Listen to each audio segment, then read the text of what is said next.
Hello friends, तो कैसे हैं आप सब लोग। आई होप कि सब बढ़िया होंगे। तो स्वागत है आज के इस क्लास में, जो कि होने वाला है भारतीय संविधान भाग 1 से जुड़े महत्वपूर्ण 25 क्वेश्चंस व जानकारी हम इस वीडियो के माध्यम से हम देखने वाले हैं।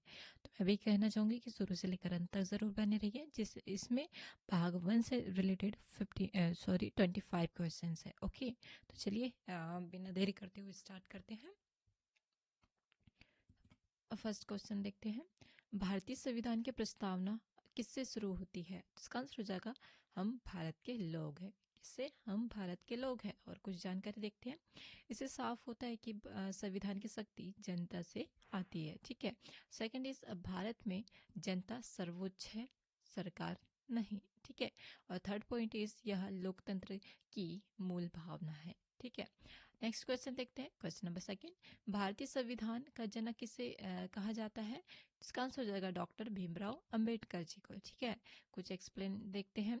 वे मसौदा समिति के अध्यक्ष थे। ठीक है। नेक्स्ट पॉइंट देखते हैं। संविधान की अंतिम ड्राफ्ट उन्हीं के नेतृत्व में बना। ठीक है। और अगला देखते हैं, इसी कारण उन्हें संविधान का जनक भी कहा जाता है। क्वेश्चन नंबर थर्ड देखते हैं। संविधान सभा की पहली बैठक कब हुई? तो इसका आंसर हो जाएगा 9 दिसंबर 1946 में। ठीक है। इसी दिन संविधान निर्माण की औपचारिक शुरुआत हुई थी। ठीक है। और जिसका डॉक्टर सच्चिदानंद सिन्हा अस्थायी सदस्य थे। ठीक है। यह भारत के लोकतांत्रिक इतिहास का अहम दिन था। ठीक है। अगला देखते हैं हम। अगला क्वेश्चन, क्वेश्चन नंबर 4, संविधान सभा के स्थायी अध्यक्ष कौन थे? इसका आंसर हो जाएगा डॉक्टर राजेंद्र प्रसाद जी। ठीक है। इन्होंने पूरी संविधान सभा का संचालन किया था। ठीक है। और संविधान लागू होने के बाद वे पहले राष्ट्रपति बने थे। ठीक है। उनकी भूमिका बहुत महत्वपूर्ण रही है। ठीक है। किनकी? डॉक्टर राजेंद्र प्रसाद जी की। ठीक है। अगला क्वेश्चन देखते हैं। क्वेश्चन नंबर 5, भारतीय संविधान कब अपनाया गया? इसका आंसर हो जाएगा 26 जनवरी 1949 को। ठीक है। इसी दिन संविधान को अंतिम रूप से स्वीकार किया गया। ठीक है। और इसी दिन को संविधान दिवस के रूप में भी मनाया जाता है। ठीक है। मनाया जाने लगा। यह संविधान निर्माण की सफलता का एक दिन था। ठीक है। क्वेश्चन नंबर 6, भारतीय संविधान कब लागू हुआ? तो इसका आंसर हो जाएगा 26 जनवरी 1950 को। ठीक है। इसी दिन भारत एक गणराज्य बना। ठीक है। और देश में अपना कानून लागू हुआ। ठीक है। इसलिए 2026 जनवरी को सॉरी 2000 सॉरी 26 जनवरी को गणतंत्र दिवस मनाते हैं। ठीक है। 26 जनवरी को क्या मनाते हैं? गणतंत्र दिवस। क्वेश्चन नंबर 7 देखते हैं। भारतीय संविधान बनाने में कितना समय लगा? तो इसका आंसर हो जाएगा 2 वर्ष 11 महीने और 18 दिन। ठीक है। संविधान बहुत सोच समझकर बनाया जाता है। ठीक है। हर विषय पर गहन बहस हुई है। ठीक है। इसी कारण यह इतना मजबूत और लंबा बना। ठीक है। क्वेश्चन नंबर 8, मूल संविधान में कितने अनुच्छेद थे? तो इसका आंसर हो जाएगा 395। ठीक है। अनुच्छेद संविधान के प्रमुख नियम होते हैं। ठीक है। इनमें अधिकार, कर्तव्य और शासन प्रणाली शामिल है। ठीक है। बाद में कई संशोधन हुए। ठीक है। 1972 का सबसे मोस्ट है। ठीक है। प्रश्न नंबर 9, मौलिक अधिकार किस भाग में है? तो इसका आंसर हो जाएगा भाग नंबर 3 में। ठीक है। मौलिक अधिकार नागरिकों की स्वतंत्रता की रक्षा करते हैं। ठीक है। और नेक्स्ट पॉइंट देखेंगे तो सरकार इनका उल्लंघन नहीं कर सकती है। ठीक है। अगला देखते हैं, अदालत में इन्हें लागू कराया जा सकता है आराम से। ठीक है। क्वेश्चन नंबर 10 सॉरी क्वेश्चन 12 आ गया। क्वेश्चन नंबर 10, मौलिक कर्तव्य किस अनुच्छेद में है? तो इसका आंसर हो जाएगा अनुच्छेद 51A में। ठीक है। ये नागरिकों की जिम्मेदारियां बताता है। ठीक है। देश की एकता, अखंडता बनाए रखने में यह मदद करता है। इन्हें 42वें संशोधन से जोड़ा गया है। ठीक है। अगला क्वेश्चन देखें तो प्रश्न नंबर 11, मौलिक अधिकारों की रक्षा कौन करता है? तो इसका आंसर हो जाएगा सर्वोच्च न्यायालय। कौन करता है?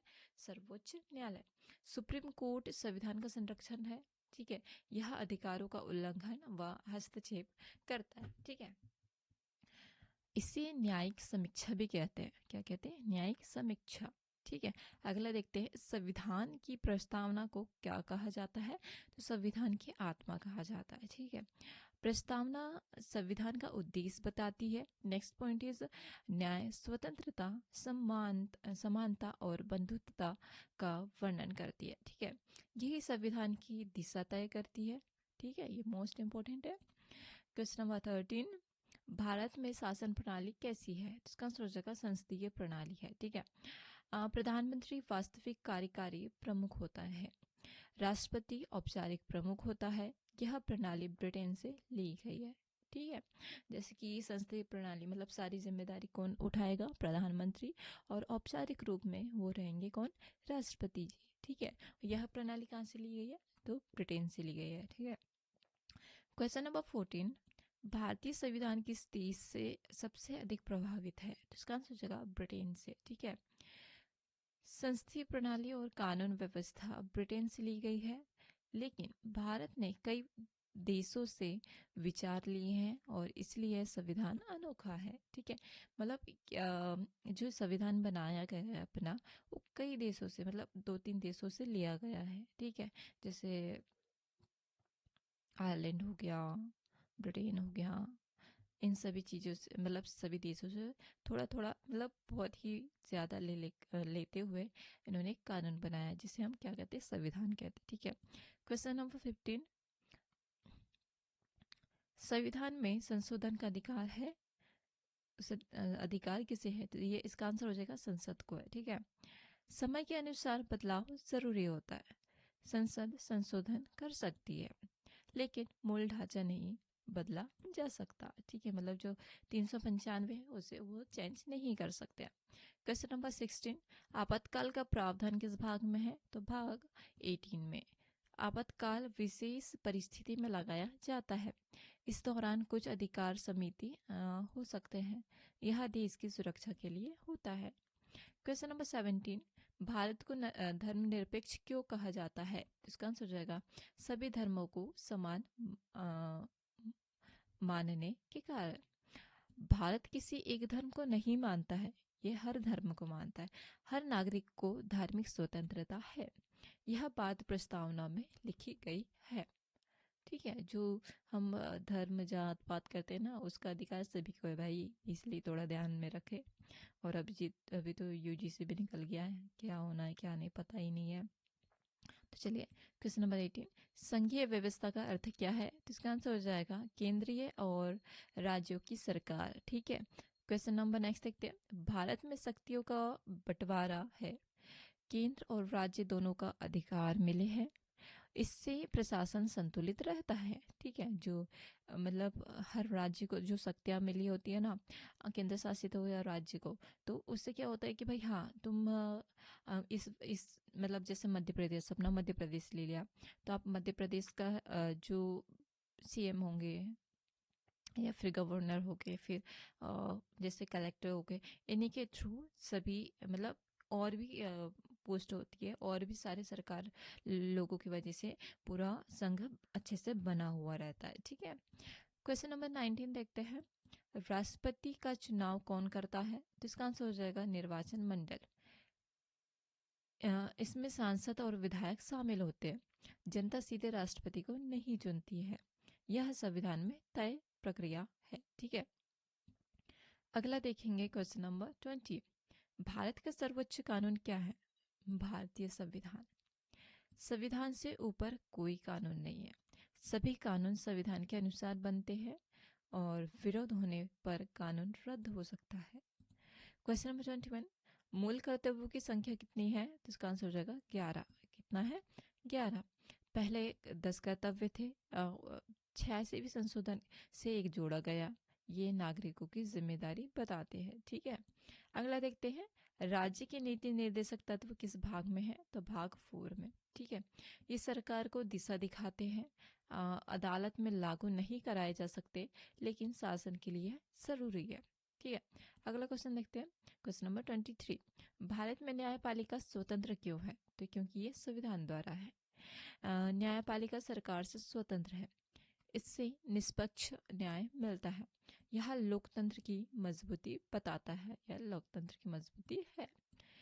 क्वेश्चन नंबर 24, संविधान में कितनी अनुसूचियां थी? तो इसका आंसर हो जाएगा 8। ठीक है,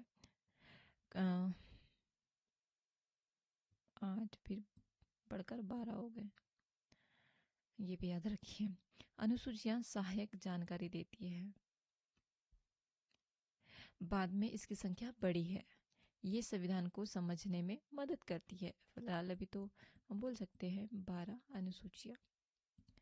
क्वेश्चन नंबर 25, संविधान सभा की अंतिम बैठक कब हुई थी? तो इसका आंसर होगा 24 जनवरी 1950 को। इसी दिन संविधान पर हस्ताक्षर किए गए थे। इसके बाद संविधान लागू हुआ था। यह ऐतिहासिक दिन था। ठीक है, तो ये हो गया हमारे मोस्ट इम्पोर्टेंट भाग 1 से रिलेटेड 25 क्वेश्चन। तो चलिए आज की वीडियो में यहीं समाप्ति की ओर बढ़ते हैं, और कहना चाहूँगी कि अगर आप लोग को वीडियो पसंद आ रही हो तो like and subscribe and comment ज़रूर कीजिएगा, और साथ ही साथ बेल आइकन को दबाना ना भूलें, जिससे कि सबसे पहले वीडियो आप लोगों को प्रोवाइड हो सके। तो चलिए आज की वीडियो हम यहीं समाप्त करते हैं, मिलते हैं नेक्स्ट वीडियो में। तब तक के लिए थैंक यू सो मच। जय हिंद, जय भारत।